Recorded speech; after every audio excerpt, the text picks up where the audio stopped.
Сәлеметсіздер ме балалар? Бүгінгі сабаққа қош келдіңіздер. Бүгін біз сіздермен 125 сабақ сан есім тақырыбын өтетін боламыз. Бүгінгі сабақта мәтіннен сан есімдерді табамыз және де мәтін мазмұны бойынша сұрақтар құрастыратын боламыз. Сабағымызды бастаймыз. 18-ші жаттығу: мәтінді түсініп оқы. Саяхатқа шығу туризм дегенді білдіреді. Нағыз туристер саяхатта жүргенде демалып қана қоймайды. Саяхат жасаған жерлері жайында егжей-тегжейлі білуге талпынады. Саяхатшылар табиғаттың нағыз жанашыр қорғаушылары. Олар ағаштарды кеспейді, от жақпайды, жас шыбықтарды сындырмайды, қайта табиғат зиянкестерімен күрес жүргізеді. 2-3 сынып оқушылары мұғалімдерімен бірге 8-10 километрден аспайтын бір күндік жорықтарға шығады. Балалар, мәтін «Ол кім? Бұл не?» кітабынан алынған. Енді осы мәтінге байланысты бізге берілген сұрақтарға жауап берейік. Мәтін мазмұны бойынша сұрақтар құрастырып, оларға жауап бер дейді.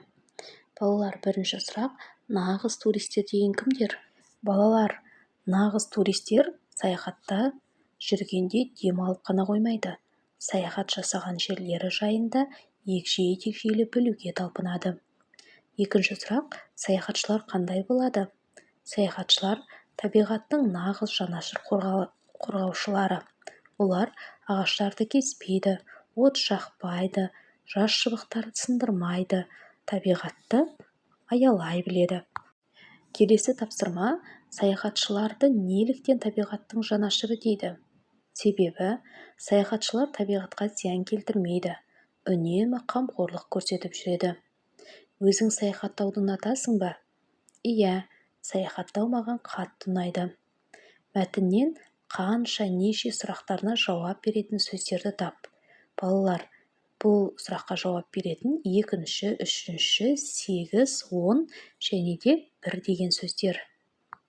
Олай болса, мына ережені есте сақтаңыздар. Заттың санын, ретін білдіретін сөздерді сан есім деп атайды. Сан есімдерге қанша, неше, нешінші деген сұрақтар қойылады. Мысалы, 5, 7, 9, 20. 19-ші жаттығу: мәтінді тиісті тыныс белгісін қойып көшіріп жаз. Саяхат адамды жақсы әдетке баулиды. Ол қиындықтарды жеңуге үйретеді. Сондықтан бір күндік саяхатқа шығып тұрған дұрыс. Балалар, сан есімнің астын сыз дейді. Мәтіндегі сан есім 1 деген сөз, иә? Келесі 20-ші жаттығуға көшеміз. Суреттерге қарап, қай қалаға саяхатқа шығатыныңды болжа. Балалар, суретке қарасақ, бұл жерде Астана қаласының Бәйтерек, Хан Шатыр суреттері бейнеленген екен. Яғни біз Астана қаласына саяхатқа шығамыз деп болжаймыз. Астанамызға саяхат тақырыбында әңгіме құрастырып айт. Балалар, олай болса, осы әңгімені құрастырып, және де бұл әңгіменің ішінде қанша, неше деген сұрақтарға жауап беретін сөздерді пайдалануымыз керек екен. Олай болса, мәтінімізді бастаймыз. Астанамызға саяхат. Көктемгі демалыста мен отбасыммен бірге Астанамызға саяхатқа бардым. Біз 4 күнге жоспар құрдық. Алғашқы күні біз Бәйтерек монументіне бардық. Ол 97 метр биік екен. Бәйтеректің үстіне көтеріліп, қаланың көптеген ғимараттарын көрдік. Келесі күні біз ұлттық мұражайға бардық.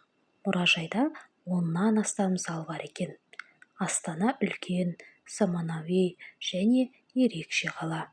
Бұл саяхаттан мен көп әсер алдым. Болашақта тағы да барғым келеді. Балалар, біздегі мәтінде 4 сөзі қанша деген сұраққа жауап береді. 97 метр биік екен. Қанша метр биік екен? 97. Қанша деген сұраққа жауап береді. Мұражайда 10-нан астам зал бар екен. нешеден астам сал бар екен? 10-нан астам. Яғни неше деген сұраққа осы сөз жауап береді. Мінекей балалар, біз осындай мәтін құрастырып шықтық. Сіздер өз нұсқаларыңызды ұсынсаңыздар болады. 21-ші жаттығу мақалды көркем жаз. 7 жұрттың тілін біл, 7 түрлі білім біл. Сан есімдерді тап, олардың қай сөзбен байланысып тұрғанын айт. Балалар, мақалдағы сан есім 7 деген сөздер.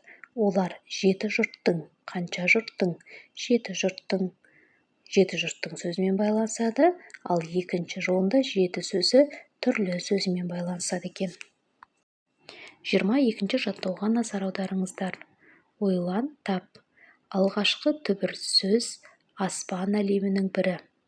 Екінші түбір сөз жорғалаушының бірі.